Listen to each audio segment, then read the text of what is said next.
Hi friends, welcome to food fest Tamil. Sambar, rasam, தயிர் சாதத்துக்கு சூப்பரான ஒரு கத்திரிக்காய் சப்ஜி மாதிரி ஒரு சைட் டிஷ் பார்க்கலாம்.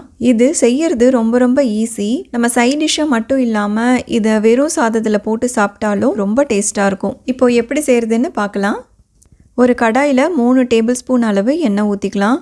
நல்லெண்ணெய் ஊற்றி செஞ்சால் ரொம்ப டேஸ்ட்டாக இருக்கும். ஆனால் நான் இன்றைக்கி கடலை எண்ணெய் தான் சேர்க்குறேன். எண்ணெய் சூடானதும் கடுகு, உளுத்தம்பருப்பு 1 டீஸ்பூன் போட்டுக்கலாம். கடுகு வெடித்ததும் 4 பெரிய வெங்காயம் பொடியாக கட் பண்ணி வச்சுருக்கேன். கூடவே கொஞ்சம் கருவேப்பிலை வச்சுருக்கேன். இதை நம்ம சேர்த்து நல்லா வதக்கிக்கலாம். வெங்காயம் வதக்கும் போது எண்ணெய் பத்தலைன்னா 1 டேபிள் ஸ்பூன் அளவு எக்ஸ்ட்ராவாக சேர்த்துக்கலாம்.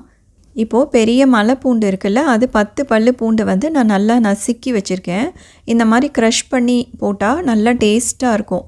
இதுக்கு இஞ்சி பூண்டு பேஸ்ட் சேர்த்தா அவ்வளோ டேஸ்ட் வராது. இதுக்கு இந்த மாதிரி பூண்டு சேர்த்தா தான் அந்த டேஸ்ட் கிடைக்கும். வெங்காயமும் பூண்டும் சேர்த்து வதக்கின உடனே இந்த மாதிரி ஆனியன்லாம் டிரான்ஸ்பரண்ட்டாக ஆன பிறகு நம்ம தக்காளி சேர்க்கணும்.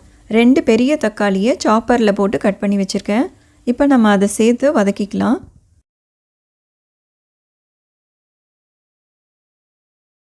இப்போது கத்திரிக்காவை சேர்த்து வதக்கணும். நான் 1/2 kg கத்திரிக்காய் எடுத்திருக்கேன். அதாவது மீடியம் சைஸாக ஒரு 12 கத்திரிக்காய் இருக்கும். கத்திரிக்காவை இந்த மாதிரி ஸ்ட்ரெயிட்டாக கட் பண்ணி சேர்த்தோன்னா பார்க்க ரொம்ப அழகாக இருக்கும். இந்த டிஷ்ஷுக்கு முருங்கைக்காவும் ஒரு இம்பார்ட்டண்ட் ரோல் தான். ஒரு முருங்கைக்காயாவது போட்டால் தான் நமக்கு டேஸ்ட் ரொம்ப ஒரு வாசனையோட ஒரு நல்ல டேஸ்ட் கிடைக்கும். நான் ஒரு முருங்கைக்காய் சாம்பாருக்கு கட் பண்ணுற மாதிரி கட் பண்ணி சேர்த்துருக்கேன். இப்போது கத்திரிக்காய், முருங்கைக்காய் போட்ட பிறகு மீடியம் ஃப்ளேம்லேயோ இல்லை லோ ஃப்ளேம்லேயோ வச்சு நம்ம கொஞ்சம் பொறுமையாக வதக்கணும். கத்திரிக்காயோட பர்பிள் கலர் பிளாக் கலராக சேஞ்ச் ஆகும். அது வரைக்கும் நம்ம பொறுமையாக வதக்கணும். இப்போது கத்திரிக்காயோட கலர் மாறிடுச்சு. இப்போது நம்ம தேவையான அளவு தண்ணி சேர்த்துக்கலாம். ஒரு 2 கிளாஸ் அளவு தண்ணி சேர்த்திங்கன்னா போதுமானதாக இருக்கும். அடுத்ததாக 4 டீஸ்பூன் அளவு மிளகாய்த்தூள் சேர்த்துக்கலாம்.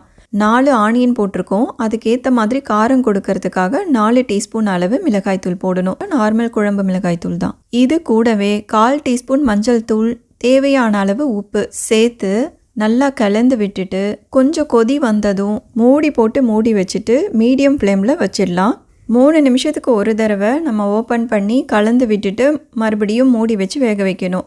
அடி பிடிக்காமல் இருக்கிறதுக்காக அப்பப்போ ஓப்பன் பண்ணி நம்ம கலந்து விடணும். அதுக்காக ஒரு 2-3 தடவை பண்ணால் போதும். அதுக்குள்ளே தண்ணியெல்லாம் ட்ரெயின் ஆகிடும். நல்ல திக்கான கன்சிஸ்டன்சிக்கு வந்துடும். இப்போது ஓரளவுக்கு நல்லாவே திக்காக வந்துடுச்சு. வெறும் ஒயிட் ரைஸில் இந்த கிரேவியை போட்டு சாப்பிடணும் அப்படின்னா இந்த ஸ்டேஜ்லேயே நம்ம ஸ்டவ் ஆஃப் பண்ணிடலாம். ஒருவேளை சாம்பார், தயிர், ரசத்துக்கெல்லாம் சைட் டிஷ்ஷாக வச்சுக்கணும் அப்படின்னா இன்னும் கொஞ்சம் திக்காகிற அளவுக்கு எண்ணெய் பிரிஞ்சு வரும். அந்த மாதிரி ஸ்டேஜில் நம்ம ஸ்டவ் ஆஃப் பண்ணிடலாம்.